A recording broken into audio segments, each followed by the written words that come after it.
Hi friends, Tamil பக்கிக்கு உங்க எல்லாரையும் வரவேற்கிறேன். இன்னைக்கு நம்ம பார்க்க போறது விஜய் டிவில ஓடிட்டு இருக்கிற சிறகடிக்கும் ஆசை சீரியல்ல ரோகிணி சொன்ன பொய்யால மொத்தமா நொறுங்கி போயிருக்க விஜயா வீட்டுக்கு போக முடியாம பார்வதி வீட்லயே இருக்காங்க. மீனா பார்வதி அத்தைக்கு ஃபோன் பண்ணி விஜயாவை பத்தி விசாரிக்கிறாங்க. அப்ப விஜயா ரொம்ப கோபத்துல இருக்காங்க. ரோகிணி சொன்ன பொய்யை ஏத்துக்க முடியல. நேத்து முழுக்க சாப்பிடாம அதையே யோசிச்சிட்டு இருக்காங்கன்னு பார்வதி மீனா கிட்ட சொல்லி எப்படியாவது உங்க மாமாவை வர சொல்லி கூட்டிட்டு போக சொல்லுன்னு சொல்றாங்க. உடனே மீனாவும் பார்வதி சொன்ன விஷயத்த முத்துக்கிட்ட சொல்லி விஜயாவுக்காகவும் ரோகிணிக்காகவும் ஃபீல் பண்ணி பேசுறாங்க. இது பாக்கும்போது பொய் சொல்லி ஏமாத்தின ரோகிணி மேல கூட அந்த அளவுக்கு கோபம் வரல.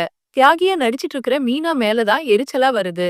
அப்புறம் முத்து கொடுக்குற ஐடியா என்னன்னா, அம்மாவை சமாதானப்படுத்தணும், ரோகிணிய வீட்டுக்கு கூட்டிட்டு வரணும்னா அதுக்கு பாட்டி வந்தா மட்டும்தான் சரியா இருக்கும். அதனால நான் பாட்டி கிட்ட பேசி கூட்டிட்டு வரேன்னு சொல்லி கிளம்புறாரு. அதுக்கு மீனா, இவ்ளோ பெரிய விஷயத்த பாட்டி கிட்ட சொன்னா அவங்க எப்படி எடுத்துப்பாங்கன்னு தெரியல. அதனால மாமா கிட்ட ஒரு வார்த்தை பேசிட்டு முடிவு எடுத்துக்கலான்னு அண்ணாமலை கிட்ட பேச போறாங்க. அந்த நேரத்துல மனோஜ் குடிச்சிட்டு போலீஸ் ஸ்டேஷன்ல மாட்டிக்கிட்ட விஷயத்த அவரோட நண்பர் முத்துக்கிட்ட வந்து சொல்றாரு. இது கேட்டதும் அண்ணாமலை மனோஜ நினைச்சு ரொம்பவே ஃபீல் பண்றாரு. உடனே முத்து அப்பாவுக்கு ஆறுதல் சொல்லிவிட்டு நான் போய் கூட்டிட்டு வரேன்னு கிளம்புறாரு. அதுக்கு அண்ணாமலையும் நானும் வரேன். குடிப்பழக்கமே இல்லாம இருந்த மனோஜ் இப்போ இப்படி மாறினது ரொம்பவே கஷ்டமா இருக்கு. நான் போலீஸ் ஸ்டேஷன்ல வந்து கூட்டிட்டு வரேன்னு முத்து கூட கிளம்புறாரு. இதற்கிடையில ரோகிணி வித்யா கிட்ட பேசிட்டு இருக்கும்போது மனோஜ் ஒரு வார்த்தை கூட இன்னும் பேசல, போன் பண்ணலன்னு மனோஜ பத்தி ஃபீல் பண்ணி பேசுறாங்க. அதுக்கு வித்யா, நீயும் போன் பண்ணல, நீ போன் பண்ணுவன்னு எதிர்பார்த்துட்டே இருக்கலாம், அதனால நீ போன் பண்ணி பாருன்னு சொல்றாங்க. ஆனா ரோகிணி போன் பண்ணாம எப்படி அந்த வீட்டுக்குள்ள போகலான்னு யோசிச்சுட்டு இருக்காங்க. அந்த வகையில மறுபடியும் விஜயா வீட்டுக்குள்ள கெத்தா போகணும்னு யோசிக்கிறாங்க.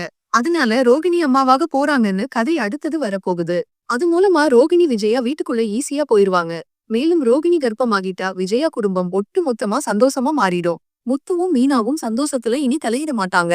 அதுக்கு ஏத்த மாதிரி ரோகிணி கர்ப்பமான பிறகுதான் கிறிஷ் பற்றிய விஷயமும் வெளியே வரப்போகுது. இந்த கதை உங்களுக்கு எப்படி தோணுதுன்னு கமெண்ட்ல சொல்லுங்க. இந்த வீடியோ உங்களுக்கு பிடிச்சிருந்தா லைக் பண்ணுங்க, சப்ஸ்கிரைப் பண்ணுங்க. இன்னும் நிறைய சுவாரஸ்யமான தகவல்களோட உங்களை அடுத்த வீடியோல பாக்குறேன்.